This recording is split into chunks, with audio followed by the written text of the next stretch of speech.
Сведения о таких людях собирать нелегко, доступ к этим делам ограничен, следы его жизни теряются.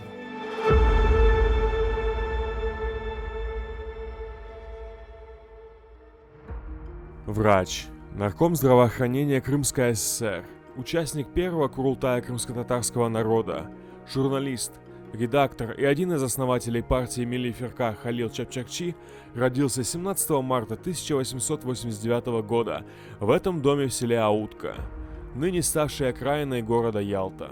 Дата рождения, имя и статус родителей, мещанин Селямет и его законная жена Айше – то немногое, что нам известно из архивных документов о первых годах жизни будущего политика. Где и как прошло его детство, нам пока неизвестно, но в 1909 году, согласно имеющимся документам, он поступил в Симферополе в гимназию Волошенко или Волошенко. Это было довольно известное учебное заведение. Когда я работал в Одессе в архиве, мне удалось найти личное дело Халиля Чапчакчи, студента Новороссийского университета медицинского факультета. В Одессе университет именовался и назывался как Новороссийский университет. Вот согласно найденным документам, он гимназию закончил в 1912 году и в этом же году поступил на учебу в Новороссийский университет. Известно, что Халил Чапчакчи вел активную общественную жизнь. Еще учеником гимназии он попал на карандаш полиции, которая неоднократно приходила к нему домой с обысками. В Одессе он попал в опасную по тем временам среду. В городе были сильны революционные настроения, и тут его не раз задерживали. Живя в этой среде, находясь там, читая всевозможную литературу, Халил Чапчакчи тоже приобщился вот к этому революционному делу, и через революцию они видели, что могут исправить, улучшить положение своего родного крымско-татарского народа.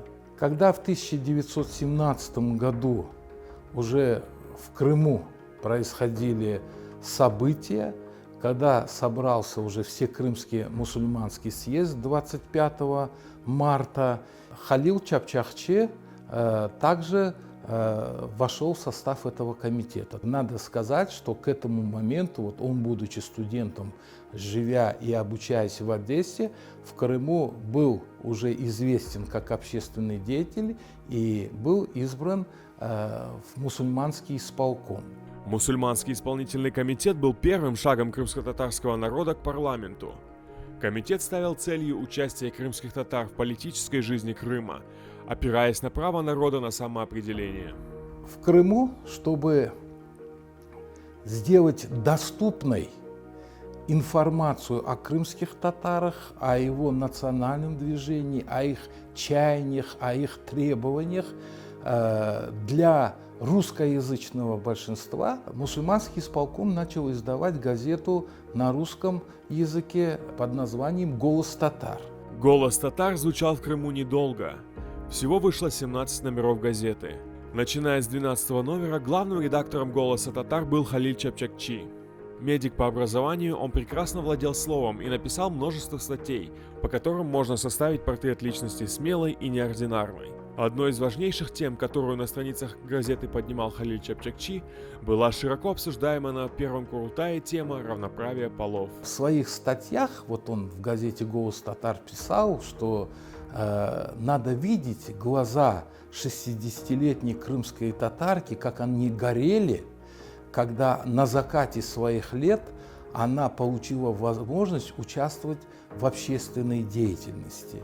И как грешник на исповеди, сегодняшний оседлый татарин в лице Курултая спешит вымолить у родной сестры татарки прощение за вековое заточение ее в 4 холодных стенах и почти единогласно проводит в коллегию председателей Курултая одну из представительниц татарок. После поражения первого Курултая положение крымско-татарского народа стало крайне шатким. Гражданская война принесла в Крым постоянные ротации власти.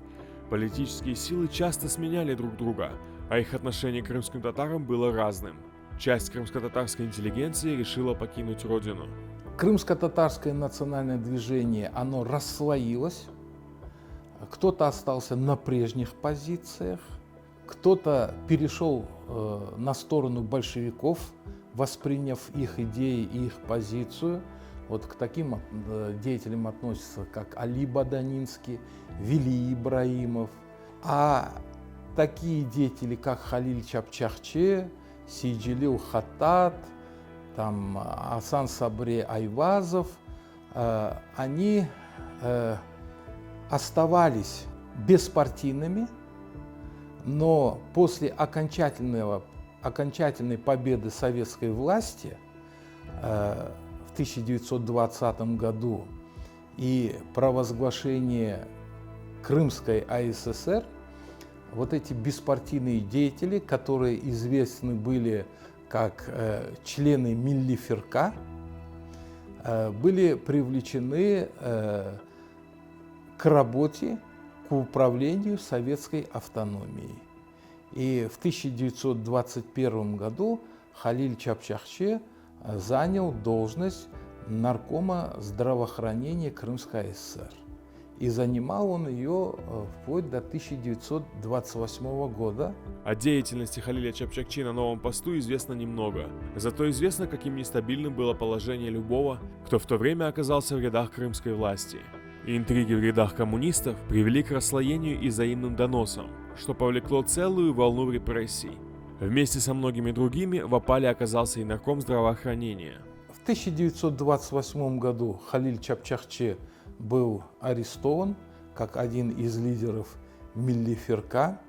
Процесс был очень резонансный, потому что была обезглавлена крымско-татарская интеллигенция.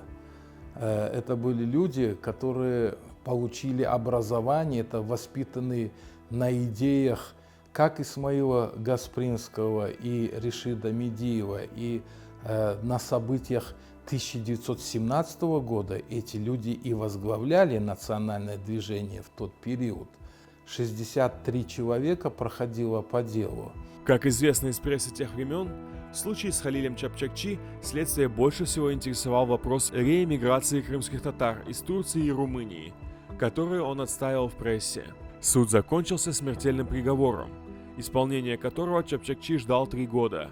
В 1931 году высшая мера наказания была заменена 10 годами лагерей. После этого периода следы о его жизни теряются. Во всяком случае, из тюрьмы он не вышел. Куда он был сослан или где он отбывал свой срок наказания, пока такими сведениями я не располагаю, и я не читал, чтобы кто-то это обозначил и показал.